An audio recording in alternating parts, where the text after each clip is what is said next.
Welcome back, troglodytes, to your daily dose of guitar information, the Trogly's Guitar Show. This is a guitar that I've been wanting to review for such a long time because Dave Grohl is one of my musical heroes.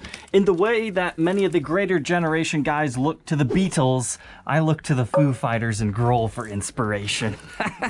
Which might be a little bit crazy to say, but hey, that's just, you know, when I first started getting into guitar music, it was the Foo Fighters. If you're not familiar with the Foo Fighters, if you want kind of a softer song to start off on them, I would suggest Everlong and My Hero. They're great songs.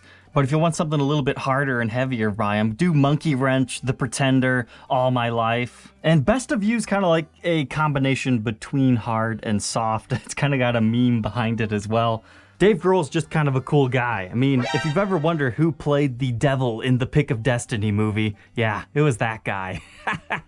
And he has such an iconic signature guitar. Now, it's not that I haven't talked about these on the show before, it's just I've never been able to buy one of the DG-335s because they're just so ridiculously expensive. But today is the day where that all ends. We finally get to check one of these things out. So the whole story behind this is on every single Foo Fighters album, Dave uses his very favorite 1967 Trini Lopez signature guitar. But he purchased that in 1992, back when he was still the drummer for Nirvana.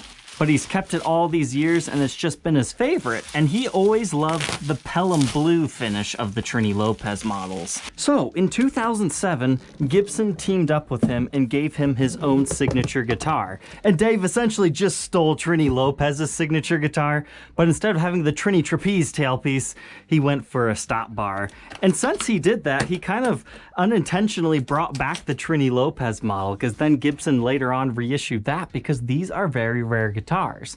Now, there were two runs of these. Today, we're going to review the later 2014 run in the metallic gold finish. Okay, so very Trini Lopez-like, but it's pretty much an ES-335 with a bunch of different cosmetic changes to it. Take a look at this thing. All right, so first off, you're gonna notice that's vastly different is we have a non-reverse Firebird headstock on these guys. You know, way before the Joe Bonamassa Bonabird type thing, we had this on a 335. I mean, those Trini Lopez's, they were around back in 1967. And the other most notable characteristic about these guys are the cat eyes, or diamond F-holes, or diamond sound holes, whatever you want to call them. That was Trini's signature thing that Dave just kind of adopted here. But as I was telling you earlier, these, instead of having a trapeze-style tailpiece, they have the stop bar variety. And pretty much the only other difference are our split diamond inlays that are on the fretboard. So it's just a very fancy ES-335 for the most part. But now let's talk about the different runs of Dave's signatures. Okay, so the first run was done in late 2007 into 2008. They offered it in two finishes, Pelham Blue and Ebony.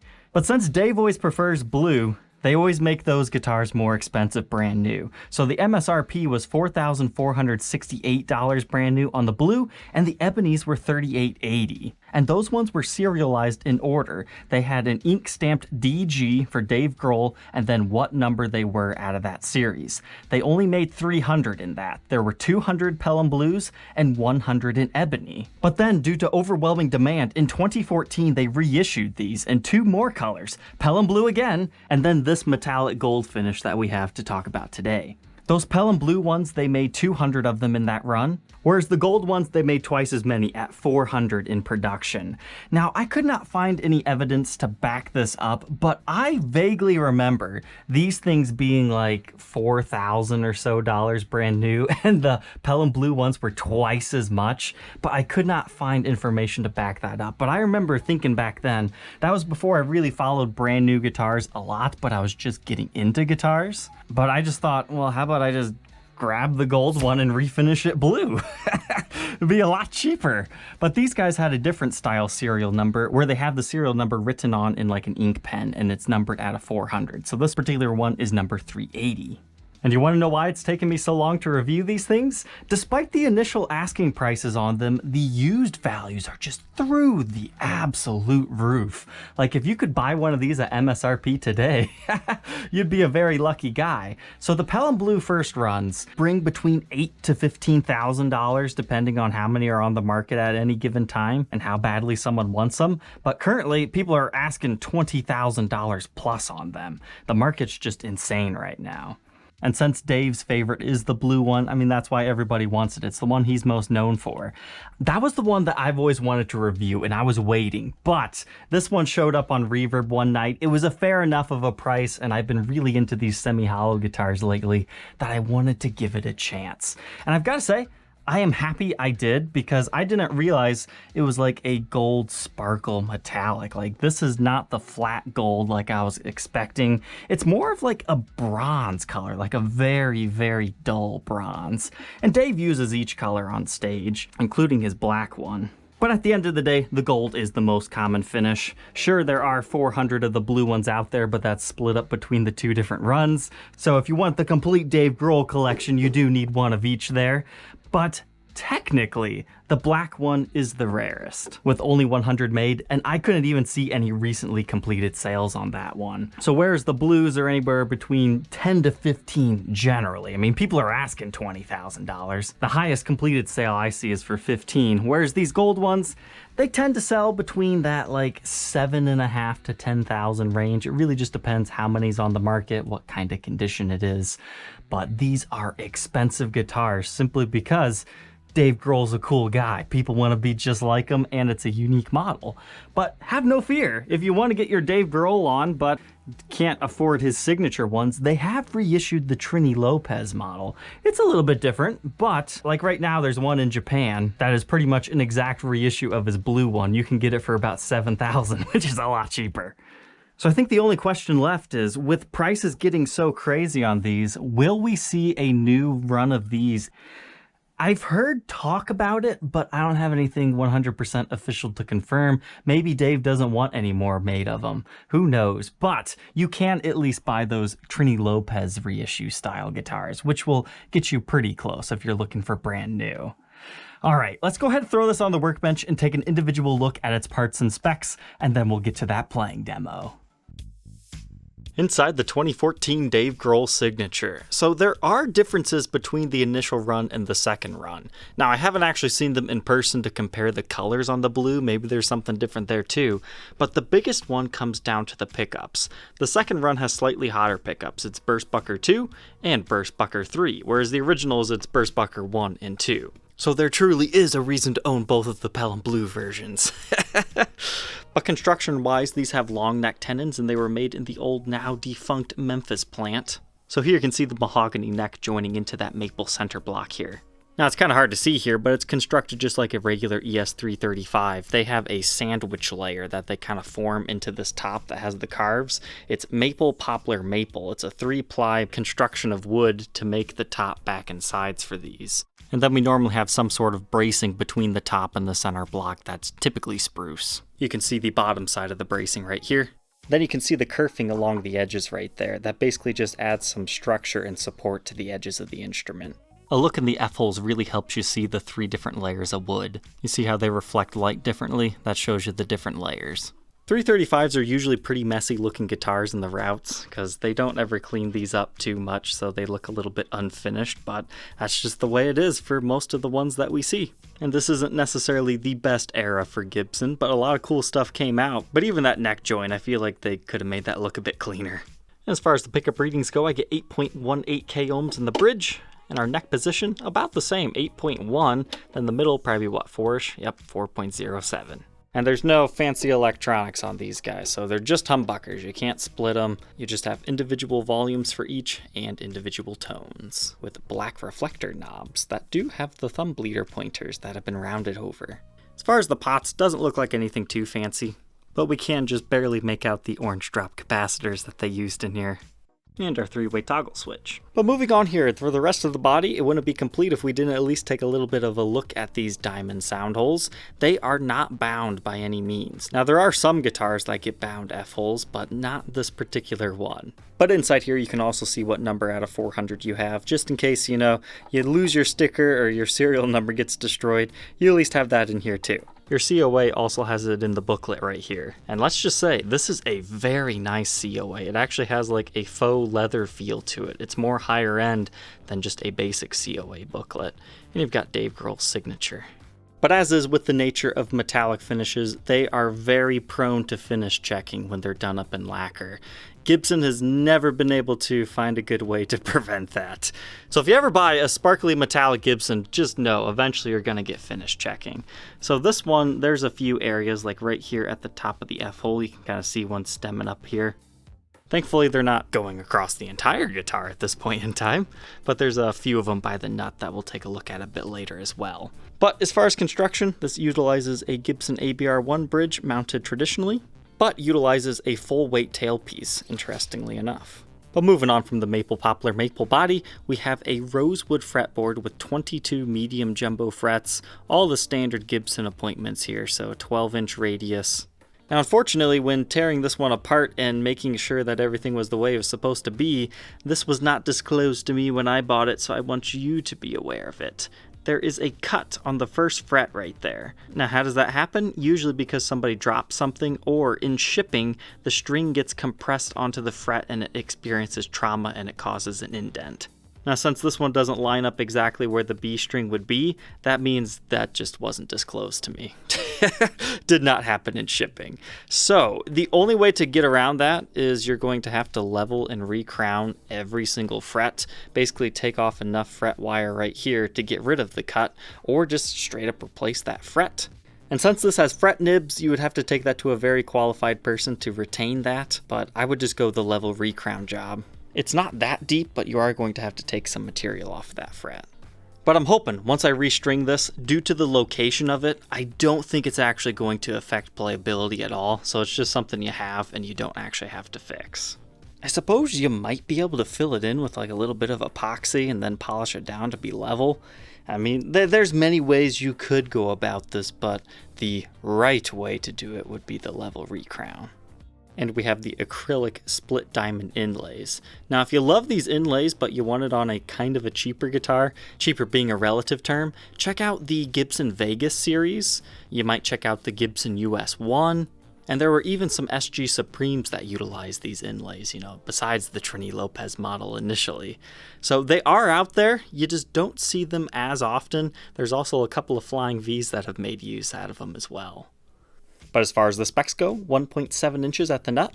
That increases to 2.02 by the 12th. We've got a first fret neck depth of 0.95. That's pretty chunky. And then up here by the 12th, it's a 1. So it's a very even C-shaped neck profile. Kind of chunky, but not overly chunky. Now that I'm looking at it here, at the first fret and the 12th fret, and I got to feel the neck a bit more, I would actually say this is a pretty beefy neck for an ES-335. Like, it's not quite R7, but it's getting towards that category. And then, of course, we've got our headstock here. To be honest, I'm not a big fan of Firebird headstocks on other stuff. I think we've got a new signature coming out for Lizzie Hale. She has an Explorer with one of these things on it. Now, she's been rocking that for a couple of years, but Gibson just named her the first female Gibson ambassador. And I think people are getting confused with that. They've done signature models for a whole bunch of females, but as far as naming people ambassadors, that's what's new. So we're either going to be seeing that soon, or we're going to finally see the release of her Baritone Explorer. For me, personally, I hope it's the Baritone Explorer. But our truss rod cover on this is blank, but this is what the truss rod itself looks like. And it's in great shape on this particular one.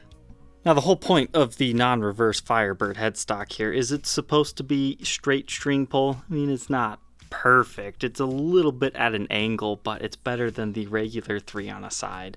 And now that I've got it strung up, I am happy to say from the 3rd fret on, you can bend just fine, but on the 2nd fret, you can kind of hear it. So if you're trying to bend at the 2nd or the 1st fret, you're going to have troubles. But if you never do that, everything else plays just fine. Sometimes when that happens, you can't play chords, but thankfully this one is to the left side of where the string actually sets, so you're perfectly fine for chords. But unfortunately, I think for the song My Hero, you're actually bending right there, so that is a real bummer. Oh well. I think it's what, a $200 fix from a qualified guy. Unfortunately, I am not a qualified guy. But moving on to the backside here, no control plates to access the stuff. You do that through the diamond F-holes.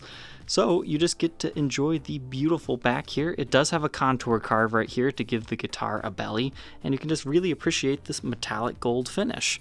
Thankfully, I don't see any finish checking on the back of this one at this point in time. And this particular one has Schaller style strap locks on it. And you've got the strap buttons in all the regular locations. And yes, it is a double bound body with the output jack on the front. The heel's kind of nice and tapered away right here. It's not like big and clunky, so that's a nice little feature. And then it just goes up the neck here. Now remember, I was saying there is some finish checking by the nut. You got to get it in the right angle to even see it, but there is, maybe a quarter of an inch. It's not that big. Definitely just in the finish and not in the wood, but unfortunately that is the side that you see while playing. And as far as any other cosmetic blemishes, I could only see one. It's like right here. There's two impressions right here. They're not deep. Honestly, I don't even feel them, but they do catch your eye if you just happen to catch them in the light like that. And it's very hard to see, but if you look very closely, it looks like you might have a little bit of a stand rash or something. The finish is a little bit darker right here. We'll have to check this out under blacklight in a minute.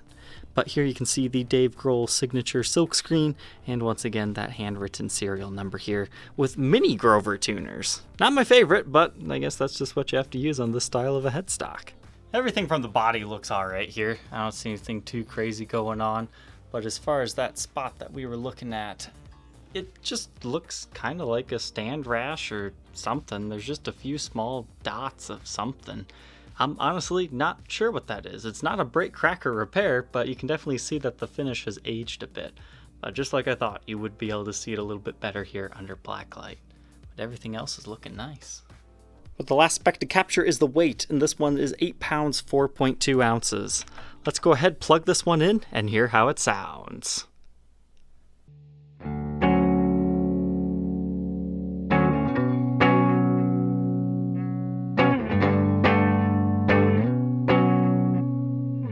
Let's go ahead and run through our tones of our signature Dave Grohl guitar here. We'll start with that neck pickup.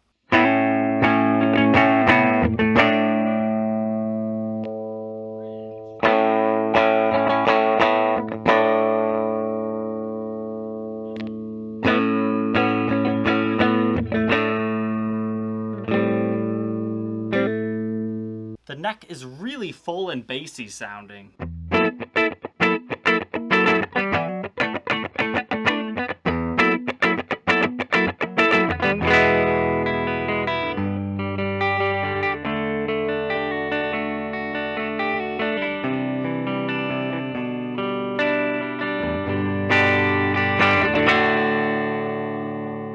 However, the bridge is a little bit quieter sounding, and yeah, you can adjust the height of the pickups if you want, but it just doesn't quite have as much oomph as that neck pickup.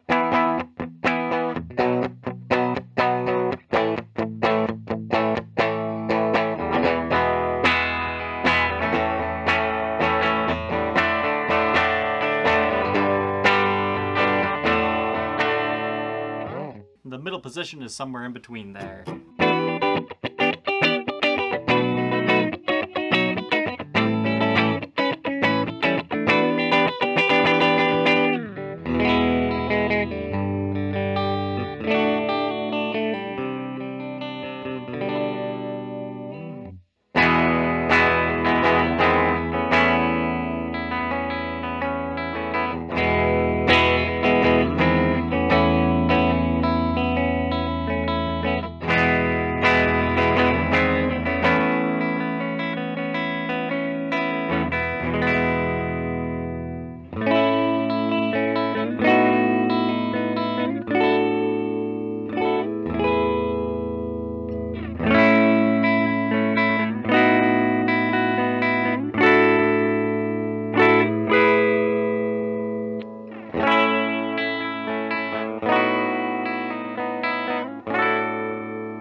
Now we'll try some distortion.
Now that we know all about the Dave Grohl 335, what are my final thoughts on this thing? I had a lot of fun playing some Foo Fighters stuff on it. That's about all I can say. There's nothing I can really say that I didn't like about this guitar, except for, small things that only pertains to this one. Like that cut on the first fret. I am happy to say, though, when it's plugged in, even though you can kind of hear a bit of a tink acoustically, that doesn't ring through, so you can still do all the bends that you want to in that area. It's just, you feel it right there. But that's only if you're bending on the second or first fret. Third and higher, it's just like normal. And I don't know if there's like a saddle loose or something. It's a lot of pinginess down here. Maybe these have extra room than normal, I'm not sure. Or maybe it's just because I'm not used to having sound come out of my guitar. Is that what it is, causing the resonant frequencies?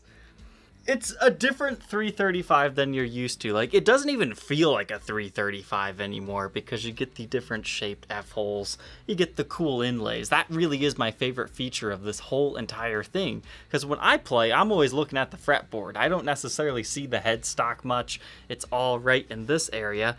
And it just feels like something completely new and different to me because that fat neck with the gold finish and inlays I'm not used to seeing.